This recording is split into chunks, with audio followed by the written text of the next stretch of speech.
Now, another issue I want to speak about today is about leases and residential leases. Now, we've had a number of questions this week, and a number of them have come up about pre-signing of leases. Now, I'm going to write a newsletter about that because it's actually quite convoluted and a lot of information in different sections of the legislation that I want to refer to. So the next week or so, there will be a newsletter about pre-signing of leases and when you do that and when you don't do that, and when it's not only the legislation, but what is good practice and what can go wrong in those conditions.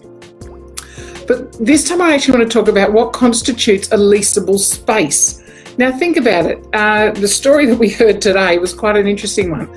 And that is about an agent who has signed a managing agency agreement with a landlord, has taken on a property to manage, and then has entered into 5 separate residential tenancy agreements for the one property. So, the sunroom is one of the leasable spaces. Guys, that's obviously, I can actually hear some of you going, really? Or some other words along those lines. And it's not done. So what constitutes that leasable space is, if it's one space, then yes, you would enter into a lease with maybe 5 people on that lease, not 5 separate leases on the one property. So because there are no separate issues, they're not getting all separate access to, they're all sharing a kitchen, they're all sharing bathrooms. So, it's not a leasable space. It's just not done. And your common sense tells you that one. On top of that, not only have they entered into 5 separate leases on that one space, they're now charging each of those tenants, the 5 tenants who each have a lease for that one property, they're charging them, they're taking the water bill and splitting it 5 ways. Now, I don't even need to go into the yeses, the do's and the don'ts around that. It's an absolute don't. You can't, they're not separately metered, and therefore you can't split that bill 5 ways. So it goes to the, clearly the way to have done it would have been to have one lease with 5 tenants on there with the shared tenancies, and they're all co-tenants on the one lease.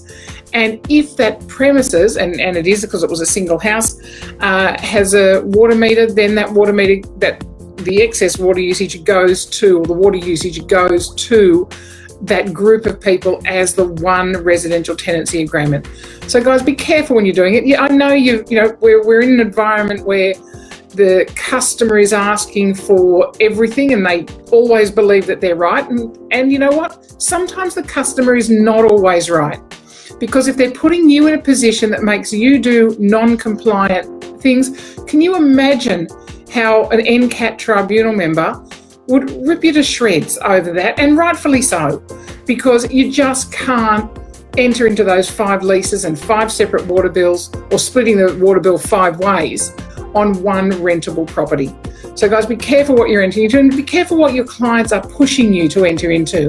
Remember, at the end of the day, we have legislation that stipulates how we operate our businesses and how we offer our services. So it's nice to lean back sometimes and say, no, we can't do that, otherwise we'll be breaching the legislation under which we work. So, and apart from that, if we start breaching the legislation, we are definitely breaching the Code of Conduct, which is Schedule 1 in the Property Stock and Business Agents Act. So guys, not a good idea to go down that path.